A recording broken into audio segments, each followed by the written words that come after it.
Today's guest on a Life and a Living podcast is Jim Sills. Now, Jim is the president and CEO of M&F Bank. Now, M&F Bank is the second oldest minority-owned bank in the USA and is 113 years old, to be precise. It's got 7 branches in the North Carolina region, and it has really enjoyed a very interesting time during this whole pandemic, and Jim will talk about that. We've seen their business really grow in quite a significant way, and not only in terms of revenue, but also in terms of customer experience with the whole digital platform that they have created. But we talked a lot during the interview about Jim has done, how he approached it with the staff and how the role that he took in terms of making sure that all of the requirements of COVID were being adhered to, and that he was leading the way on that.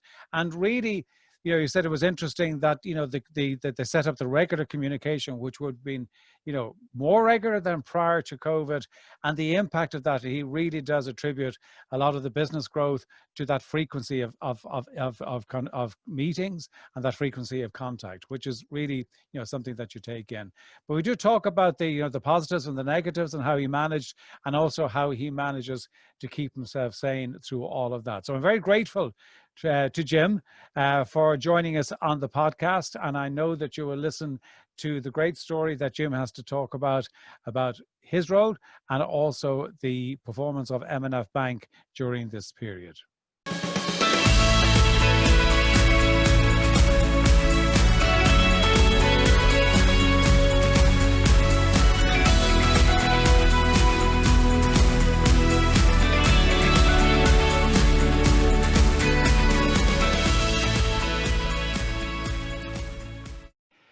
Today's guest on a Life and Living podcast is Jim Sills. Now, Jim is the president and CEO of M&F Bank. And I mentioned in the introduction a bit of background to the bank itself. So, Jim, you're very welcome here. Thanks for joining us on this conversation. Thanks, John. It's great to be with you today. That's fantastic. So, to talk about the bank, I mean, you've got a long established bank. You've got, I think, if I'm right in saying, it's the second oldest minority bank. You've got 7 branches. You've got 75 staff. You get announced out of the blue, guys, I know all of you are going to on branches and you're working wherever you're working, but you know, you're going to have to adjust and change your model.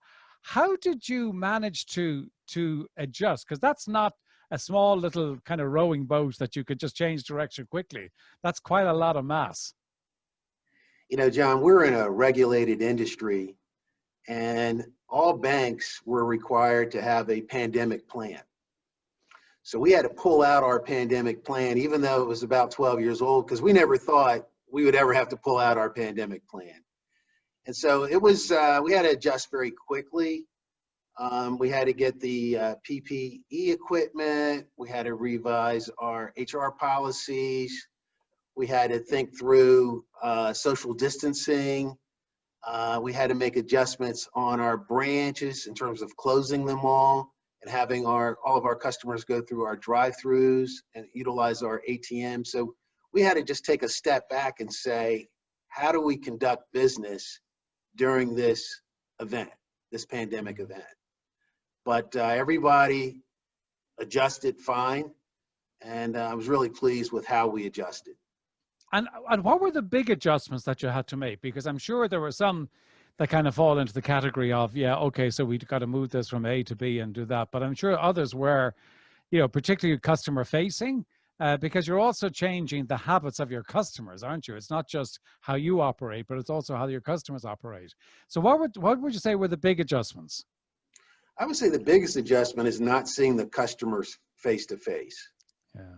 And the second biggest adjustment was, you know, I work in the corporate headquarters. And so we have about 32 people that actually work here. And so to have all of that staff, all that support staff work remotely and, you know, do it effectively. And a lot of the staff did not want to work from home. They wanted to come into the office like me. I'm in my office right now. I've been here for the past 4 months. But there was this, oh, it's going to go away in a few weeks, and I'll just keep continuing to come into work. And I kept telling them, it's not going to go away in a few weeks. You really need to position yourself to work from home. And from your own role, when you just, I mean, your own role there, you said you're in the headquarters, you've got, you know, so many people in the building that you're used to having around you, you've got the branches.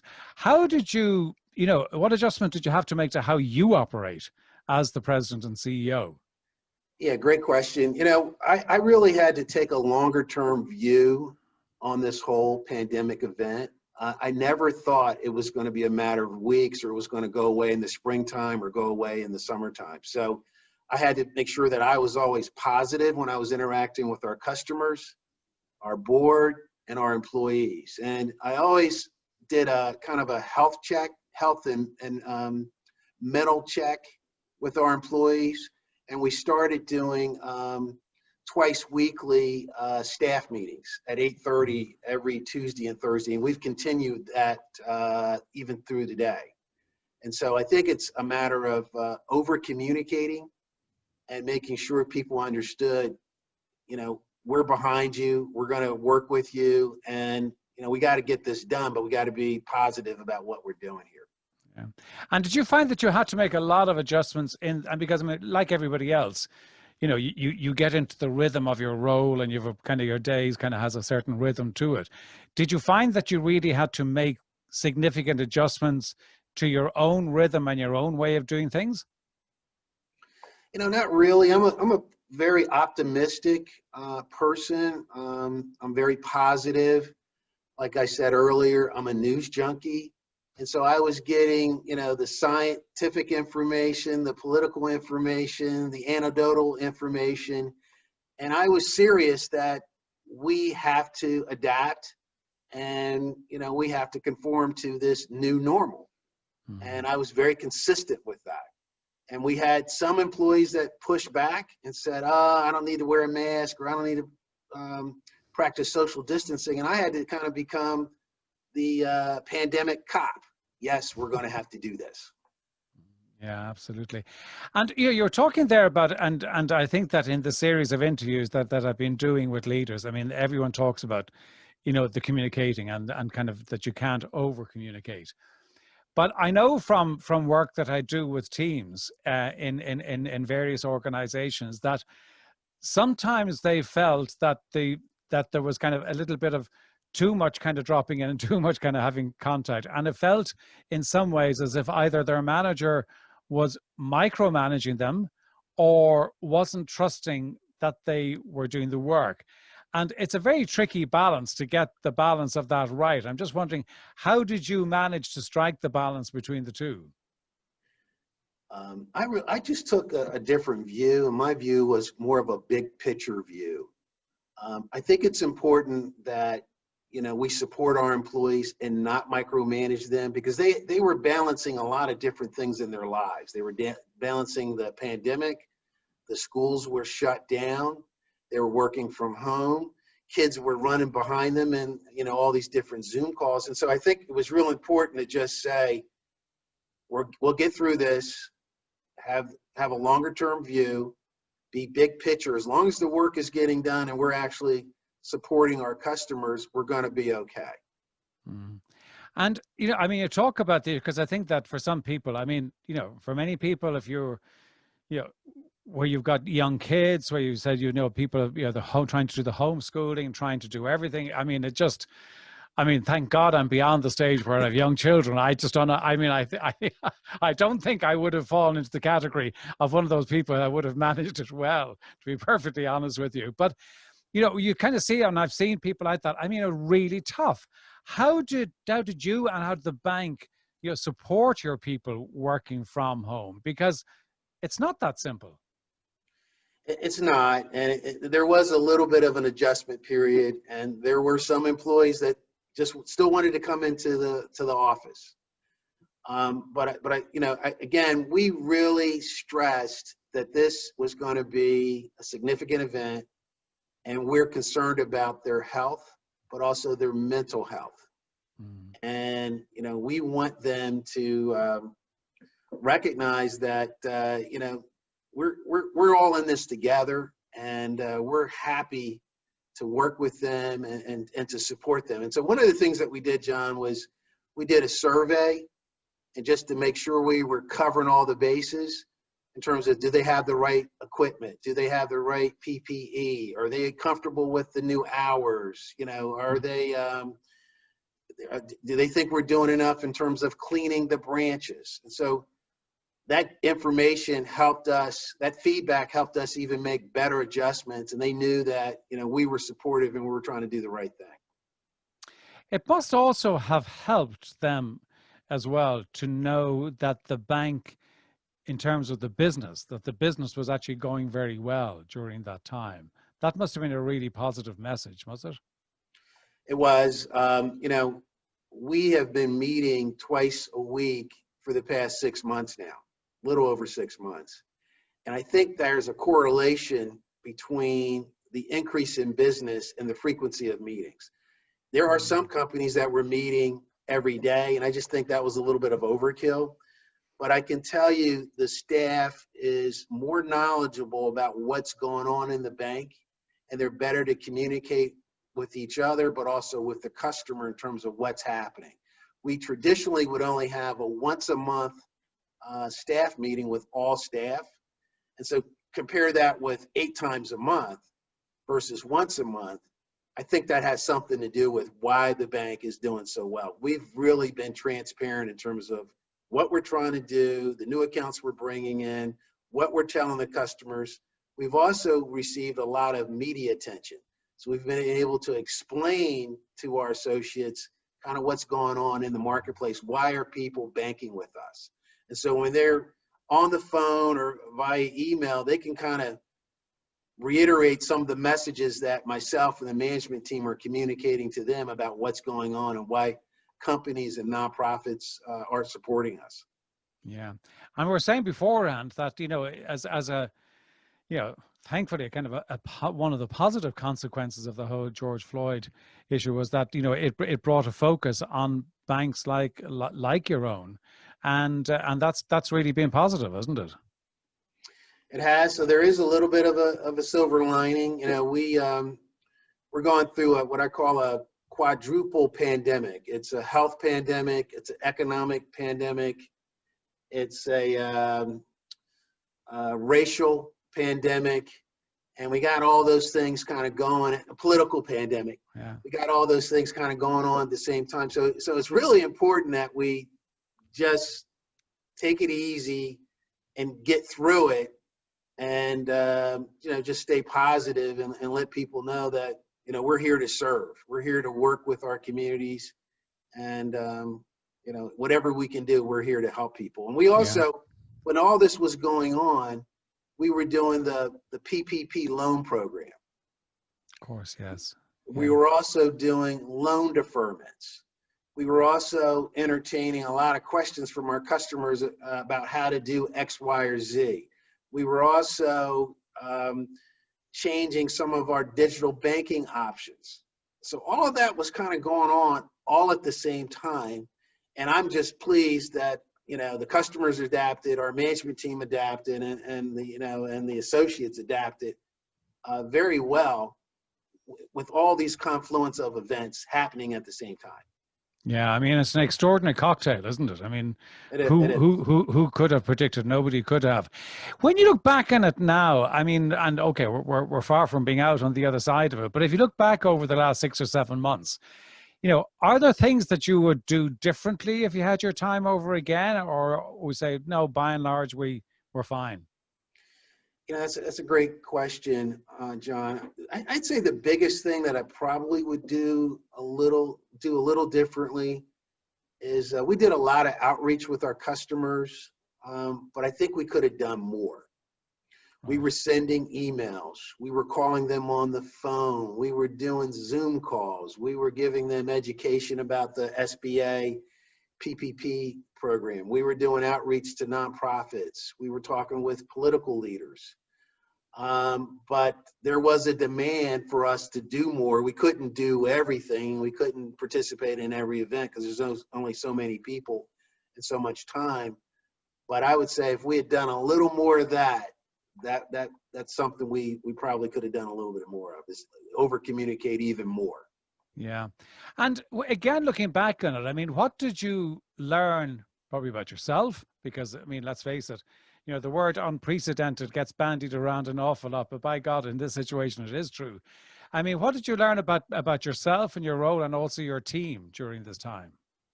You know, the team and myself and the customers are extremely adaptable. Mm. There was a lot of hesitation. Oh, they're not going to do this, or they're not going to go through the drive-through, or they're not going to use the ATM. They're not going to use our digital banking options. And here's a statistic.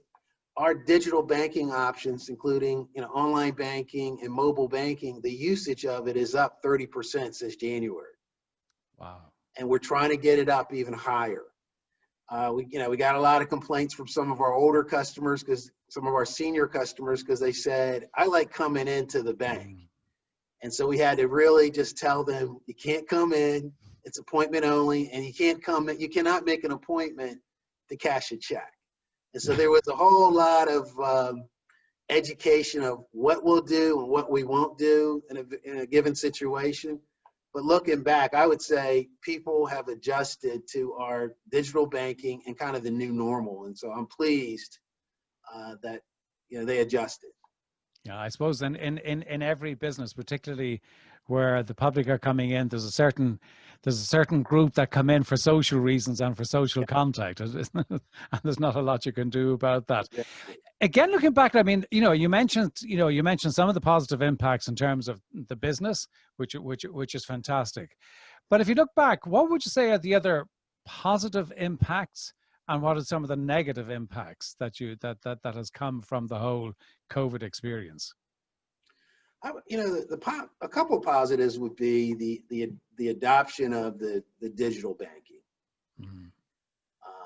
I would say the second positive is that even though we're going through this pandemic, we actually increased our assets. We actually got probably a significant number of new customers and new deposits over the past 6 months. We've received a lot of press about why institutions like ours are relevant to the community served. So that's been extremely positive. From a negative standpoint, it would be more from the standpoint of just going through the whole pandemic and trying to balance all that happening at the same time. Yeah, I mean, I think that is a challenge. Because you just can't read a book about it. No, Say, we're going to do this, this, and this. You just got to muddle through it, so to speak. There's no manual for this one anyway. That was. I mean, just curious, because you said that you had a pandemic plan that you had done 12 years ago. Because I was talking to another organization there a little while ago, and they said they had a similar plan, but when they took it out, they realized it was a complete waste of time for what it needed right now. Did you find the same, or was yours actually quite robust? Ours was quite robust. It was dated. We had believe it or not, we actually had gloves and masks and those meals that are already prepared in one of our storage facilities here at the bank. It made us open our eyes into the possibilities of a worst case. It made us focus on, hey, there may not be human interaction. Mm-hmm. This is an airborne kind of virus, and so we need to make sure we're doing taking the right precautionary measures to protect our employees and our customers. So it did help, but like I said earlier, I had never looked at that pandemic plan. I never thought we would be in a pandemic. Absolutely. And kind of the $1 million question, and that nobody's kind of got the answer to now, but just what you're taking is, I mean, when you look forward, that whenever we kind of get back to normality, although it won't be the old normal, I mean, how do you see the new way of working post-COVID? I think it's going to be just like we're working today. I'm on Zoom calls all day. My email has increased significantly. More people are calling me directly on my cell phone, which is interesting. we are having to invest more dollars into some of our digital banking tools. We've also integrated DocuSign into some of our processes in terms of closing loans and opening up deposit accounts. And I just think it's just going to be, it's accelerating all the digital tools that we have, and we have to do a better job of educating our customers on how these digital tools work. But that to me is going to be the new normal. And for your staff, do you see that it's going to be a kind of a hybrid of working from home, working in the office? Is that the way you see it? That's how I see it right now. You know, we're a small company, and so if we had 4 people from the same department come in and one of them gets sick and infects the others, they can actually wipe out a whole department, and we don't have any reserves or backups or people we can fly in from another state. And so we have to be cautious, and we have to practice social distancing. We have to wear a mask, and we have to wash our hands. And so I've been the evangelist to make sure that we do those things and we stay safe. So you continue to be the pandemic policeman, will you? Mm-hmm. In M&F. I know, Jim, that one of the things that you love doing is playing tennis and doing all of that. But in terms of kind of on a daily basis, what are your rituals that help you to kind of keep your sanity and your optimism? Well, I have a new granddaughter. She was born in June. And so right before I go to bed, I have a FaceTime call with her, and that makes my day. I do listen to a couple of different news sources, so I want to stay informed. I still play tennis. I played tennis over the summer, and if I had not had that outlet, I don't know what I would have done. When we're out on the tennis court, we are socially distant, and then at the end of the match, we will put our chairs. We have little fold-up chairs that people bring, and we'll have those chairs 6 to 8 feet apart, and we'll joke and laugh and talk about the events of the past week. But that has helped me keep my sanity. I've over-communicated with my family. We've set up all different kinds of Zoom calls to celebrate birthdays and anniversaries and congratulations on different things. So I'm adjusting, you know. And then the last thing I'll tell you is this past weekend, I went home to Delaware for the first time in almost a year. My father celebrated his 89th birthday over the weekend. Wow. And so just to be able to interact with him and my brother and my sister and some of my family and some of our friends was actually just a boost, an emotional boost for me. And so I'm even more supercharged now than I was 2 or 3 weeks. Listen, that's a great way to finish it, because I think that the story of how, you know, you and everybody at M&F Bank have managed through this has been, it's a great story. And that's why I was just so anxious to get you on. So Jim, thank you so much indeed for participating. It's been a great honor again to have you on the podcast, and I look forward to catching up with you soon, and continued success with M&F Bank. Thank you, John.